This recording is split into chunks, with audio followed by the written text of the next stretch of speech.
دعا کرو اس کے حضور قبولیت ہو جائے. اگر تو وہ کر لے قبول ہو جائے مہربانی تو حضرت صدیق اکبر جا کے حضرت بلال حبشی کو خریدنے کے لیے کھڑے. کہتے میرا گورے رنگ والا غلام رکھ لے, یہ کالا حبشی غلام مجھے دے دے.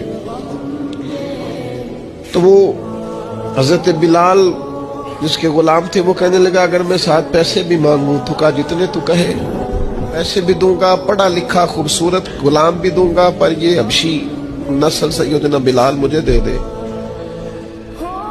تو وہ شخص کہنے لگا ابو بکر سیاڑے تاجر ہو, زندگی تجارت میں گزری ہے, کیسا سودا کر رہے. حضرت صدیق رو پڑے, کہنے لگے تمہیں اس حبشی کی شان کا نہیں نہ پتا, یہ قبول ہو گیا ہے.